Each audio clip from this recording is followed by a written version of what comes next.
Bismillahirrahmanirrahim. Assalamualaikum warahmatullahi wabarakatuh. Perkenalkan, saya Vina Kholisa Diduka, dosen manajemen bisnis. Di sini saya akan menjelaskan tentang panduan riset mahasiswa, di mana teman-teman nanti dapat menggunakan panduan ini ya untuk menyusun laporan penelitian skripsi maupun laporan studi, gitu ya. Di mana dalam panduan ini itu terdiri dari 3 bab ya. Bab pertama adalah pendahuluan, bab kedua berisi prosedur mata kuliah riset, dan bab ketiga berisi format penulisan. Di mana nanti untuk masing-masing bab itu akan ada video tersendiri untuk penjelasannya. Jadi silakan teman-teman bisa mengecek untuk masing-masing bab ya. Di sini saya akan secara khusus menjelaskan untuk bab pertama, pendahuluan, di mana pada pendahuluan ini berisi tentang pengertian, ya. Kemudian ada deskripsi dan persyaratan akademik riset mahasiswa, kemudian ada komponen penilaian, keempat adalah pembimbing dan penguji, ya. Jadi kita akan mengetahui apa sih yang dimaksud dengan pembimbing dan siapa yang dimaksud dengan penguji, gitu ya. Kemudian ada hak dan kewajiban. Hak kewajiban siapa, ya? Ada hak dan kewajiban mahasiswa, pembimbing, dan penguji. Kemudian ada etika penyusunan riset mahasiswa, dan yang terakhir adalah kecurangan akademik dan sanksi. Oke, langsung saja untuk bab pertama, pendahuluan. Jadi di sini saya akan menjelaskan tentang pengertian apa itu skripsi dan apa itu laporan studi. Jadi untuk panduan ini itu akan digunakan secara bersama-sama untuk semua program studi di jurusan manajemen bisnis, baik itu program studi akuntansi manajerial, ya, administrasi bisnis terapan, kemudian ataupun akuntansi, ya, gitu. Jadi masing-masing itu dapat menggunakan panduan ini, gitu. Nah, untuk skripsi di sini ada 2 jenis definisi ya yang didefinisikan. Yang pertama adalah skripsi, yang kedua adalah laporan studi. Apa itu skripsi? Ya, skripsi merupakan salah satu bentuk laporan penelitian ilmiah yang disusun secara sistematis sehingga pembaca dapat memahami dengan baik, ya. Mungkin teman-teman dari program studi D4 akuntansi manajerial dan administrasi bisnis terapan itu sudah familiar dengan istilah ini, gitu ya. Jadi nanti teman-teman dari program studi D4 AM dan ABT itu akan menyusun yang namanya skripsi, ya. Jadi laporan penelitian ilmiah harus disajikan menggunakan bahasa formal secara lugas dan objektif sesuai dengan kaidah ilmiah, gitu ya. Kemudian susunan skripsi terdiri dari bagian awal, inti, dan akhir. Ya, penelitian tidak harus diambil dari permasalahan di tempat magang. Penelitian dapat diambil juga dari studi kasus suatu kasus perusahaan atau institusi, serta dapat pula mengambil dari beberapa objek atau studi empiris.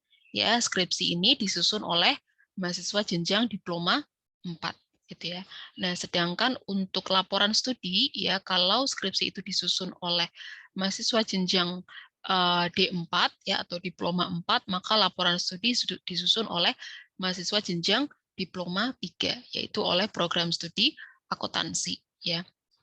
Di mana dalam laporan studi ini ya itu disusun berdasarkan identifikasi permasalahan magang ya yang sekaligus menjadi topik laporan studi mahasiswa yang bersangkutan, gitu, serta mahasiswa mampu mempresentasikan dan mempertahankan laporan studinya dalam sebuah seminar proposal dan sidang akhir.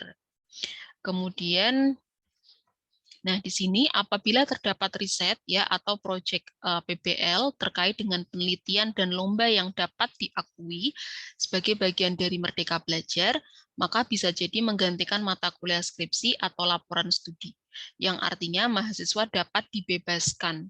Ya, di sini dapat dibebaskannya saya beri bold karena bisa jadi tidak dapat dibebaskan, gitu ya. Artinya ketika mahasiswa itu mengikuti sebuah aktivitas di luar mata kuliah yang kemudian itu akan diklaim ya sebagai Merdeka Belajar untuk mata kuliah skripsi dan laporan studi, itu harus melewati proses review dulu ya dari jurusan.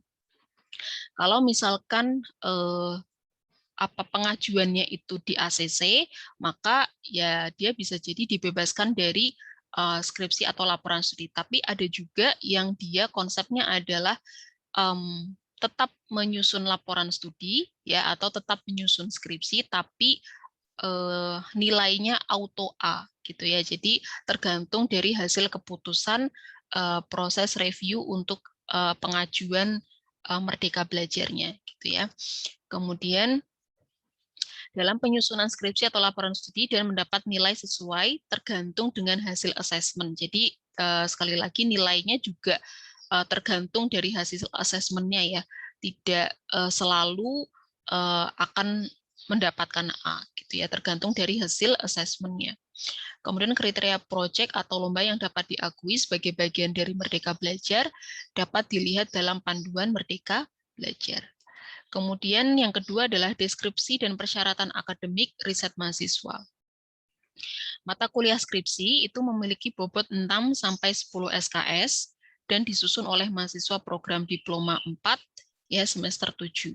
Sedangkan untuk mata kuliah laporan studi memiliki bobot 4 SKS dan disusun oleh mahasiswa program studi diploma 3 di semester 5. Ya, mahasiswa diperkenankan mengambil mata kuliah skripsi atau laporan studi jika memenuhi beberapa syarat. Yang pertama adalah terdaftar sebagai mahasiswa aktif ya pada tahun akademik yang bersangkutan, memenuhi SKS minimal sesuai dengan yang ditetapkan pada panduan akademik yang berlaku. Ya, dilampirkan kebijakan dari masing-masing prodi. Kemudian skripsi atau laporan studi yang disusun mahasiswa harus memenuhi beberapa hal berikut ya. Jadi skripsi atau laporan studi yang teman-teman mahasiswa susun itu harus memenuhi beberapa poin ini. Yang pertama adalah merupakan hasil karya sendiri atau orisinal, ya baik sebagian atau keseluruhan. Jadi kalau misalkan teman-teman itu menyusun skripsi atau laporan studi itu memang harus betul-betul karya orisinal milik teman-teman gitu ya. Jikalau di situ ada kutipan ya atau menggunakan kutipan dari penelitian orang lain atau dari buku, teman-teman harus mencantumkan nama penulisnya gitu ya. Jadi tidak boleh mengakui bahwa itu adalah karya kita kalau memang itu mengambil dari penelitian sebelumnya. Kemudian mempunyai manfaat teoritis dan praktis bagi industri, usaha kecil, pemerintah atau masyarakat. Kemudian mempunyai manfaat dalam pengembangan ilmu pengetahuan dan teknologi sesuai dengan kaidah ilmu dan etika keilmuan, menggunakan bahasa Indonesia yang baik dan benar, ya disusun dengan jumlah yang proporsional, ya komponen persentase jumlah halaman skripsinya sesuai dengan yang ada di format ya. Nanti teman-teman bisa cek di bab 3. Ya, kemudian yang terakhir adalah disusun dalam bentuk artikel. Ya, terakhir.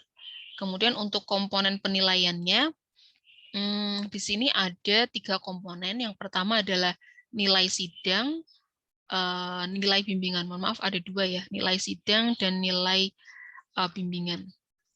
Nanti yang terakhir ini adalah digunakan untuk penilaian akhir ya di SID-nya. Jadi yang pertama di sini sebenarnya untuk nilai komponen nilai ini akan dijadikan dasar oleh kalau nilai sidang berarti oleh dosen penguji untuk memberikan nilai kepada teman-teman yang telah menyelesaikan sidangnya, baik itu seminar proposal maupun sidang akhir gitu ya. Nah, tapi teman-teman juga perlu mengetahui apa saja yang menjadi komponen penilaiannya sehingga teman-teman bisa mempersiapkan dengan baik. Ya, penilaian sidang diberikan kepada mahasiswa yang telah menyelesaikan seminar proposal dan sidang akhir, ya skripsi atau laporan studi. Ya, nilai sidang diberikan oleh dosen penguji sidang berdasarkan hasil presentasi mahasiswa dalam seminar proposal maupun sidang akhir. Ya, nilainya merupakan rata-rata dari 2 orang dosen penguji. Jadi ketika teman-teman sidang, teman-teman akan diuji oleh 2 dosen penguji ya tanpa dosen pembimbing. Skala nilainya adalah 10 sampai 100 ya, kemudian komponennya penilaiannya akan mengacu pada rubrik penilaian. Jadi nanti dosen penguji ketika memberikan penilaian ini akan mengacu pada rubrik penilaian sidang ya yang akan diberikan. Kemudian komponennya sebagai berikut. Jadi ini untuk seminar proposal ya di awal, baik itu untuk skripsi maupun laporan studi, itu ada 2 komponen, presentasinya 40% dan konten dari proposalnya itu sebesar 60%. Untuk presentasi proposal itu mencakup kemampuan menyajikan presentasi, ya media presentasinya ya, Apakah misalkan PPT-nya disiapkan dengan baik, ya, kemudian jelas tulisannya tidak terlalu kecil gitu ya. Kemudian kemampuan menjawab pertanyaan, sikap dan penampilan. Jadi walaupun utamanya sekarang sidangnya masih dilakukan secara daring, ya, maka tetap sikap dan penampilan ini juga menjadi poin penilaian dosen penguji terhadap teman-teman mahasiswa gitu ya. Jadi tetap harus menggunakan pakaian yang pantas ya untuk sidang dan sebagainya. Kemudian time management. Kemudian untuk konten atau isi proposalnya itu terdiri dari pemilihan topik, relevansi topik dengan keilmuan, kedalaman isu penelitian, metode, ya, kajian teori atau tinjauan pustaka, tata tulis dan tata bahasa, pengutipan serta referensi. Nah, kemudian berikutnya adalah penilaian sidang akhir ya. Jadi kalau yang ini adalah komponen untuk seminar proposal, kalau ini adalah sidang akhir artikelnya gitu. Jadi nanti teman-teman di akhir menyusun artikel laporan studi. Komponennya masih sama kurang lebih, hanya tambahannya adalah ketika dia sudah sidang akhir itu akan ada komponen untuk hasil dan pembahasan ya, ketepatan penggunaan metodologi, kemudian relevansi tujuan, kesimpulan, saran dan keterbatasan, kemudian ada nilai tambah ya atau manfaat penelitian terhadap pengembangan ilmu pengetahuan. Ini yang berbeda komponen penelitiannya dengan yang ada di seminar proposal. Itu karena dalam sidang akhir itu sudah sampai pada tahap pembahasan dan kesimpulan. Gitu ya. Jadi harus ada komponen-komponen ini. Kemudian komponen berikutnya adalah komponen untuk nilai bimbingan. Nah, nilai bimbingan ini akan diberikan oleh dosen pembimbing ya dengan kriteria pertama adalah proses bimbingan itu sebesar 40% dan isi dari laporan studinya. Untuk proses bimbingan itu ditentukan berdasarkan jumlah ya atau kuantitas bimbingan yang diambil dari kartu bimbingan dengan ketentuan sebagai berikut ya. Ini cara membacanya berarti adalah kalau pertemuan bimbingnya kurang dari 14 ya maka nilainya adalah 80. Jika kuantitas bimbingannya adalah 15 sampai 20 maka nilainya adalah 85 dan seterusnya. Gitu. Kemudian di sini juga ada komponen kedisiplinan ya. Ini akan diberikan oleh dosen pembimbing.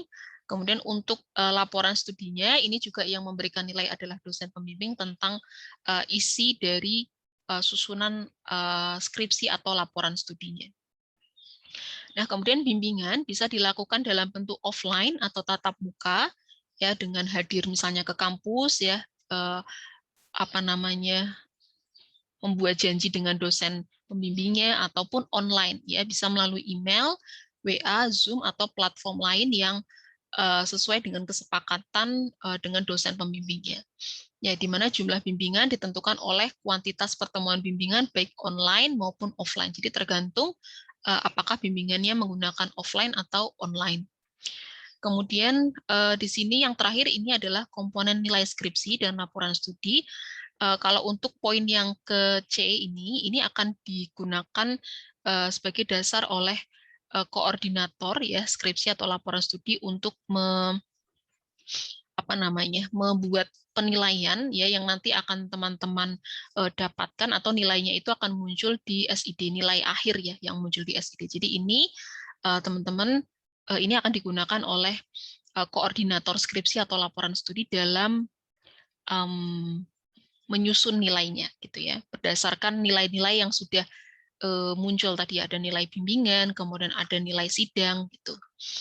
Nah jadi di sini untuk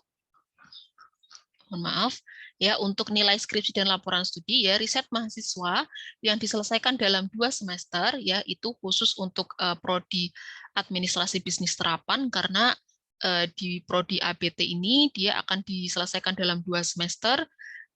Untuk semester pertama itu menyelesaikan proposalnya, semester kedua itu menyelesaikan skripsi akhirnya gitu ya, laporan akhirnya. Maka komponen penilaian akhir untuk riset mahasiswanya adalah masing-masing 50%. Di mana untuk semester pertama target penyelesaiannya adalah proposal dengan komponen penilaian berupa bimbingan 50% dan proposalnya adalah 50%. Sedangkan di semester kedua target penyelesaiannya adalah artikel skripsi dengan komponen penilaian berupa bimbingan 50% dan artikel 50%. Oke. Nah, untuk riset mahasiswa yang diselesaikan dalam 1 semester, yaitu khusus untuk prodi akuntansi dan akuntansi manajerial, maka komponen penilaian akhir untuk riset mahasiswanya adalah menggunakan ketentuan sebagai berikut.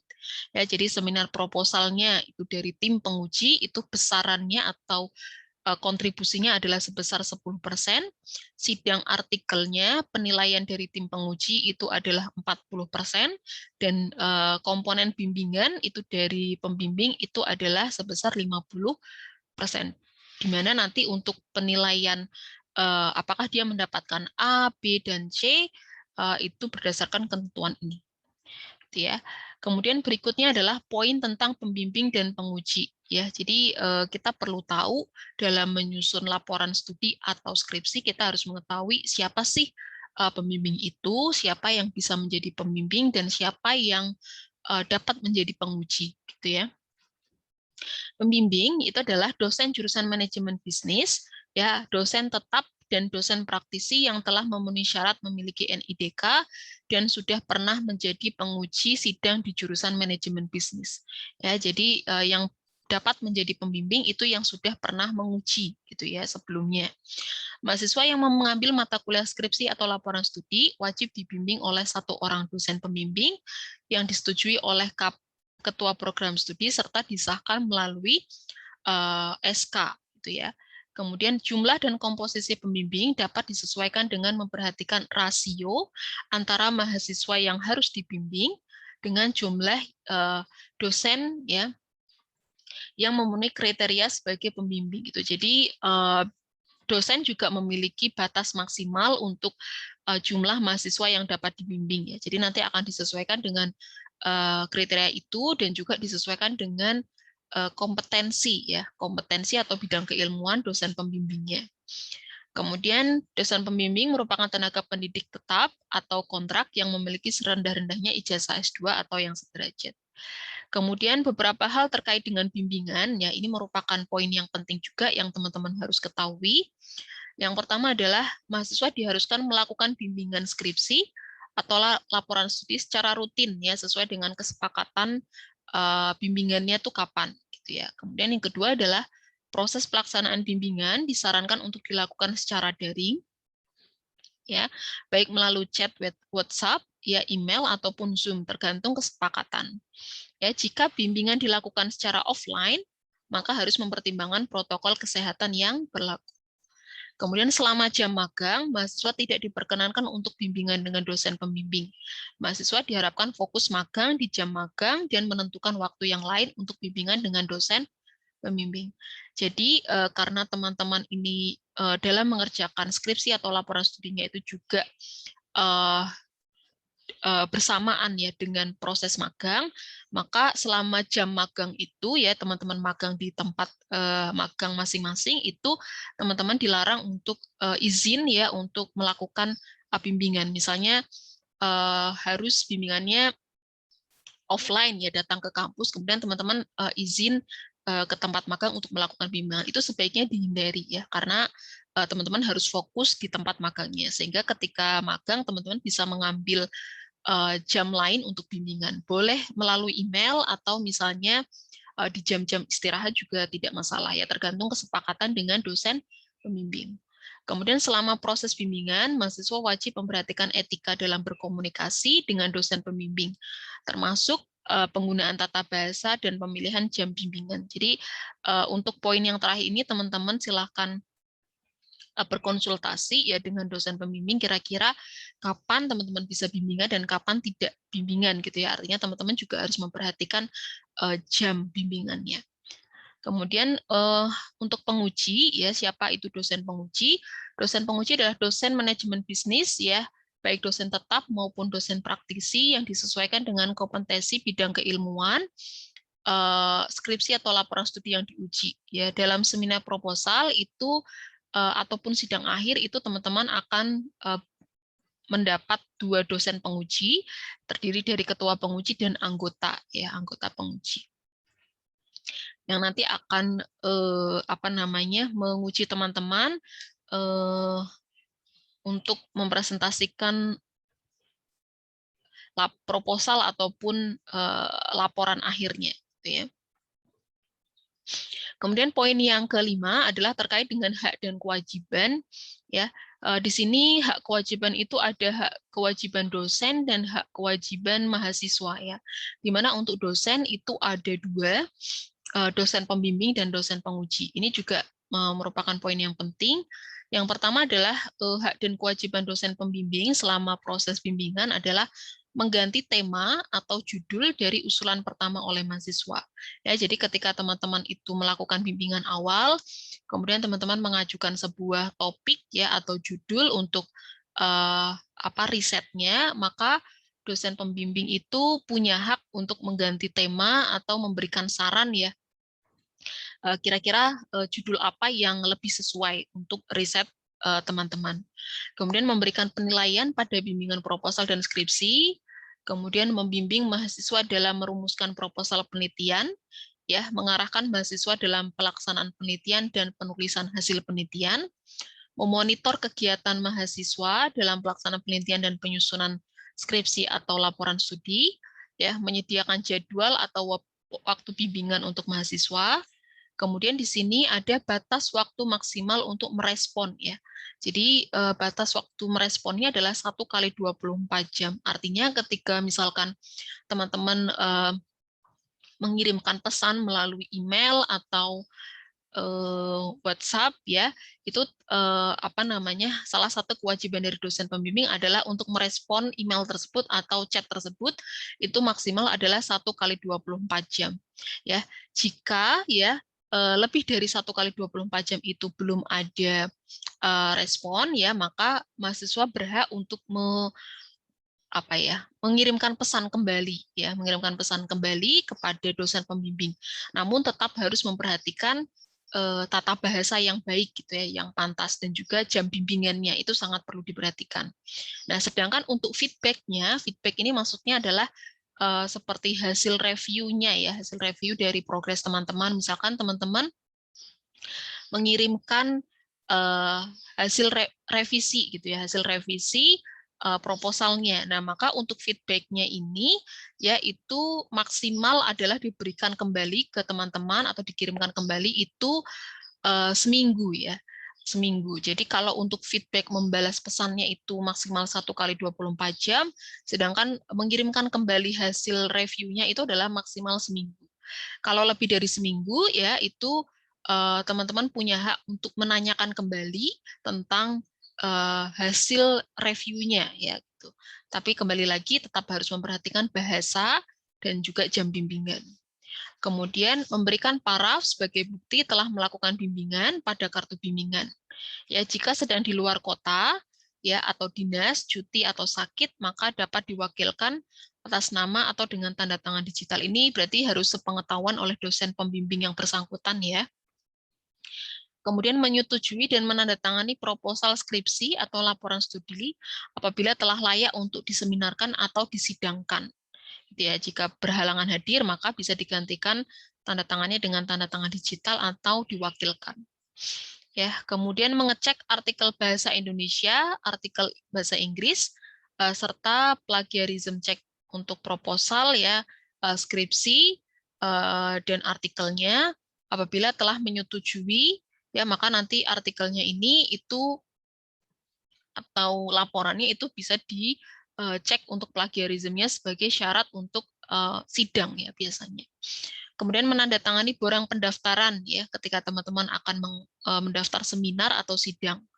Kemudian membimbing, menyetujui dan memastikan revisi proposal dan sidang akhir ya. Yang terakhir adalah memberikan motivasi agar mahasiswa bisa menyelesaikan proposal skripsi dan skripsi dengan baik dan tepat waktu. Selanjutnya adalah tentang dosen penguji ya. Jadi beberapa hak dan kewajiban dari dosen penguji. Yang pertama adalah menguji seminar proposal dan sidang akhir mahasiswa sesuai dengan jadwal yang telah disusun oleh pengampu ya atau koordinator skripsi atau laporan studi. Kemudian penguji wajib untuk hadir tepat waktu, kecuali jika berhalangan hadir, maka harus menginformasikan kepada mahasiswa yang bersangkutan ataupun koordinator dari skripsi dan laporan studi. Memberikan saran atas isi skripsi atau laporan studi yang dipresentasikan dalam seminar ataupun sidang akhir.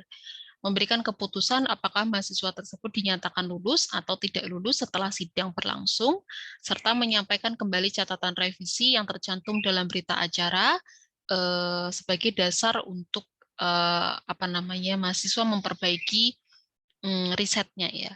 Kemudian memberikan nilai seminar proposal dan sidang akhir secara objektif mengenai isi laporan skripsi atau laporan studi, serta penilaian terhadap teknik presentasi dan kemampuan dalam menjawab pertanyaan saat sidang berlangsung. Jadi komponennya seperti komponen penilaian yang sudah saya jelaskan sebelumnya.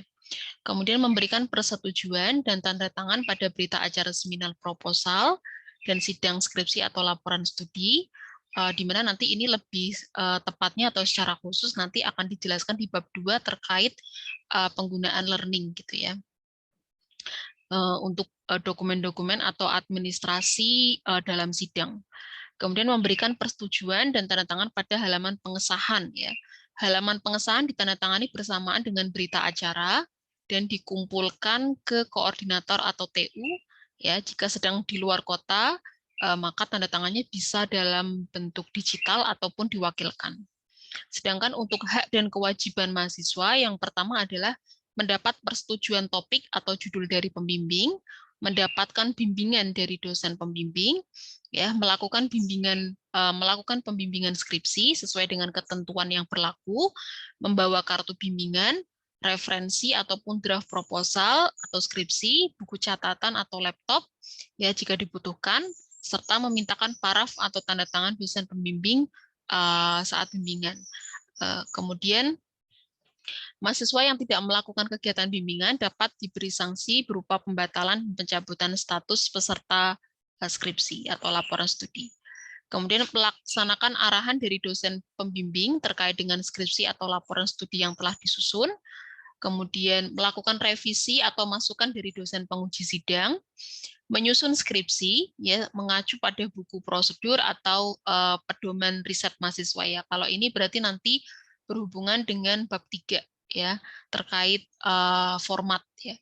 Kemudian melengkapi seluruh persyaratan yang dibutuhkan saat akan mendaftar seminar proposal ataupun sidang akhir, kemudian mendapatkan jadwal sidang ya, mendapatkan kesempatan mediasi yang difasilitasi oleh dosen pengampu skripsi atau laporan studi dan program studi bila terdapat kendala dalam penyelesaian skripsi atau laporan studi dengan disertai bukti-bukti yang memadai. Jadi misalkan teman-teman mendapatkan ada kendala di situ ya, maka di situ ada teman-teman punya hak untuk mendapatkan mediasi, kesempatan mediasi.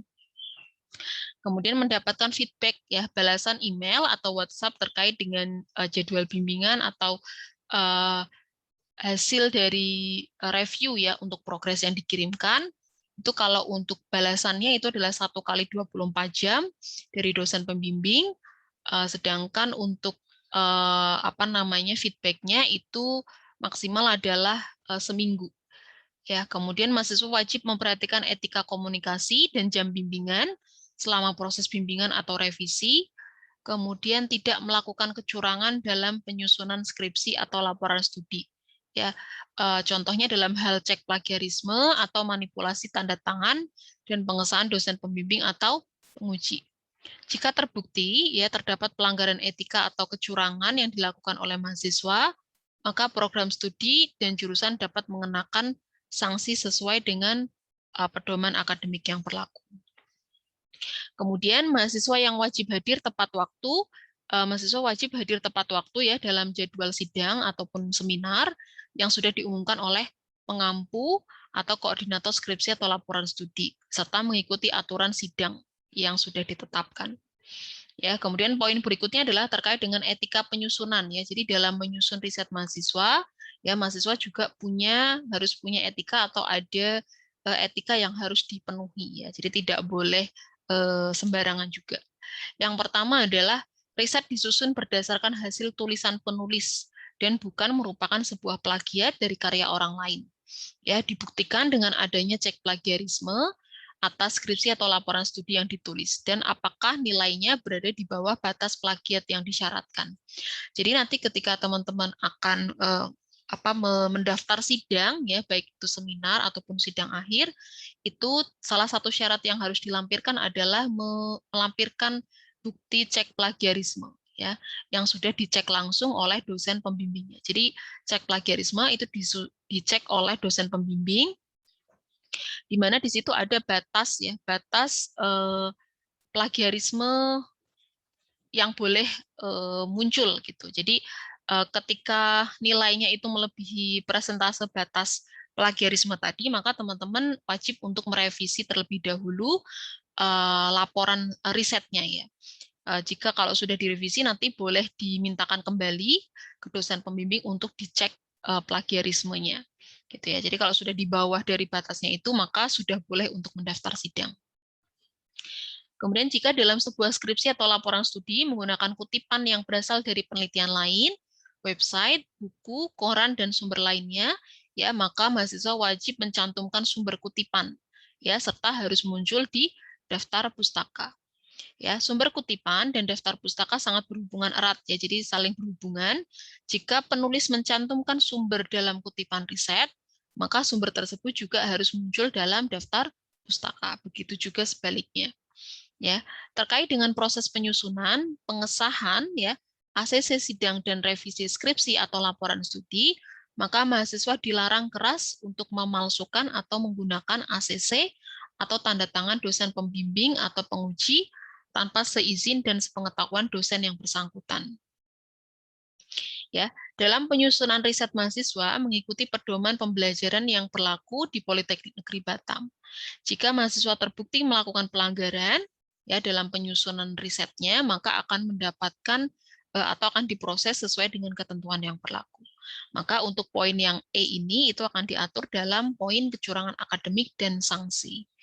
Ya, jadi untuk poin 1.7 kecurangan akademik dan sanksi ini diambil dari pedoman pembelajaran mahasiswa Politeknik Negeri Batam, ya dengan nomor borang ini, di mana teman-teman juga bisa mengakses poin ini dalam ini ya pedoman pembelajaran mahasiswa yang ada di Learning. Ya, saya di sini cantumkan khusus untuk kecurangan akademik dan sanksinya. Ya, di mana di pasal 35 ini kecurangan akademik itu yang pertama adalah lulusan Politeknik Negeri Batam berbudi luhur hanya dapat dicapai melalui pendidikan bernorma akademik luhur. Ya, semua tindakan bertentangan dengan norma akademik adalah pelanggaran yang patut dan harus dihindari. Ya, kemudian mahasiswa dilarang melakukan perbuatan berikut. Yang pertama, melakukan atau bekerja sama dengan orang lain dalam bentuk apapun untuk mencontek, melakukan kecurangan saat ujian, praktikum, atau penyelesaian tugas akademik. Ini mungkin berhubungan dengan perkuliahan, ya. Kemudian mengganti, mengubah, memalsukan nilai, ya transkrip akademik ijazah, KTM, tugas-tugas perkuliahan, surat keterangan laporan, maupun tanda tangan, ya dalam lingkup kegiatan akademik serta berbagai atribut yang digunakan dalam kehidupan kampus. Ya, ini termasuk tadi misalnya pemalsuan tanda tangan dosen pembimbing atau penguji. Ya, kemudian menggunakan karya orang lain sebagai karya sendiri ya dalam suatu kegiatan akademik tanpa menyebutkan acuan yang dipakai atau sumbernya. Kemudian mempengaruhi atau mencoba mempengaruhi orang lain dengan cara membujuk, memberi hadiah atau mengancam, bertujuan memperoleh kemudahan dalam menyelesaikan ujian, tugas mandiri, laporan praktikum, dan sebagainya. Kemudian poin ke E, menyediakan sarana atau prasarana yang dapat menyebabkan terjadinya hal yang tidak diperbolehkan dalam kegiatan akademik, kemudian melakukan tindakan yang bertentangan dengan hukum dan norma akademik lainnya di luar ketentuan yang tersebut di atas. Gitu ya. Jadi ini adalah bentuk-bentuk kecurangan yang tidak boleh dilakukan oleh mahasiswa ya dalam menyusun skripsi atau laporan studi. Sedangkan sanksi yang akan diterapkan ya jika memang terbukti melakukan pelanggaran yang sudah disebutkan di atas itu disebutkan dalam pasal 36 ya. Sanksi adalah salah satu bagian dalam proses pendidikan, tujuannya untuk menyadarkan mahasiswa atas pelanggaran norma akademik yang telah dilakukan. Ya, di sini ada bentuk 4 peringkat sanksi yang bisa diberlakukan. Yang pertama adalah peringkat pertama itu peringatan ya tertulis. Kemudian bentuk peringkat kedua adalah pemberian nilai 0 untuk seluruh mata kuliah pihak yang terlibat ya jika memang itu terbukti. Kemudian pemberian nilai akhir mata kuliah E untuk seluruh pihak yang terlibat. Jadi kalau ini berarti auto 0, kalau yang ini adalah mendapatkan nilai E.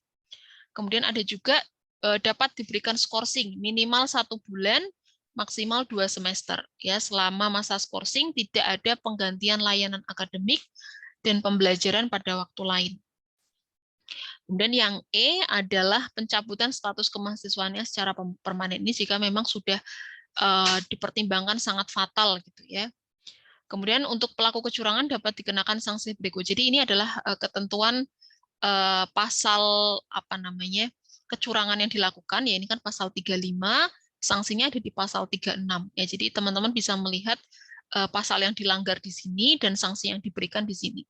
Ya, nanti disesuaikan dengan poin ABCDE-nya. Kemudian pelaksana sanksi akademik ya tidak akan mengubah batas waktu studi yang telah ditetapkan. Kemudian semua hasil yang diperoleh dengan kecurangan tidak akan diakui dan bahkan bisa dicabut ya jika kalau memang itu sudah ditetapkan atau keluar hasilnya. Kemudian yang terakhir adalah penetapan sanksi dilakukan oleh pembantu direktur bidang akademik setelah mendapat rekomendasi dari subbagian akademik dan kemahasiswaan atau jurusan. Oke, jadi intinya teman-teman dalam menyusun laporan studi ini benar-benar harus jujur gitu ya, sesuai dengan hasil karya mahasiswa sendiri. Jikalau memang itu menggunakan menggunakan kutipan dari orang lain ya berarti harus mencantumkan sumbernya gitu ya. Dan dilarang keras ya, atau teman-teman harus menghindari pelanggaran-pelanggaran yang disebutkan di pasal 35 ini. Oke, mungkin cukup dari saya cukup sekian terkait dengan penjelasan bab 1. Untuk bab 2 dan bab 3 ya terkait dengan prosedur dan format penulisan, teman-teman bisa cek di video berikutnya. Terima kasih. Saya tutup. Wassalamualaikum warahmatullahi wabarakatuh.